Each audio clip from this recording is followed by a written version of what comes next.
Amy Watt est une restauratrice expérimentée de Macao.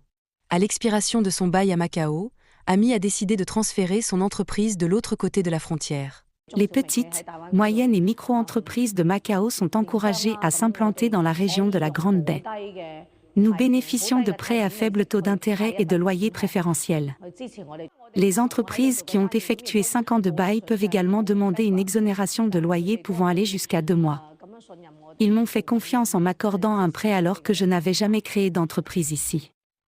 Je leur en suis très reconnaissante. C'est une initiative audacieuse de la part de la Banque de Chine. Approuver des prêts pour des startups de Macao, avant même qu'elles ne justifient d'actifs ou de revenus dans la partie continentale de Chine. En partageant ses dossiers de crédit avec son homologue macanaise, la succursale bancaire de Hongqin propose des prêts à hauteur de 4 millions de dollars, avec un délai de remboursement de 5 ans. Au total, 63 millions de dollars de prêts ont été approuvés dans le cadre de ce programme. La banque simplifie aussi le processus d'achat de logements pour les résidents de Macao.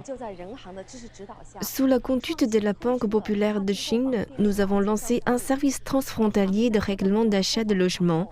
Les résidents de Macao peuvent s'occuper de tout, de l'obtention du prêt au paiement depuis Macao. Cela permet un gain massif de temps et d'efforts. Nous avons également introduit le premier prêt hypothécaire numérique du pays en renminbi pour les résidents de Macao, ce qui renforce encore l'intégration entre Hongqin et Macao. Le restaurant d'Amy est situé dans l'un des immeubles d'appartements les plus récents de Hongqin. Là même où les résidents de Macao âgés d'au moins 18 ans peuvent acheter. Elle a elle-même loué un logement ici et envisage d'en acheter un. C'est incroyable de vivre ici. Il y a beaucoup plus d'espace et mes toilettes ont même des fenêtres, ce que l'on trouve rarement à Macao, même dans les projets récents. L'attrait de Hongqin réside en partie dans son confort. De nombreuses transactions quotidiennes peuvent désormais être effectuées en pataka macanaise. Un avantage majeur pour les propriétaires d'entreprises comme Amy, dont les clients sont principalement originaires de Macao. D'autres vendeurs locaux, qu'il s'agisse de cafés ou de magasins de proximité, adoptent également le système de paiement dans les deux monnaies.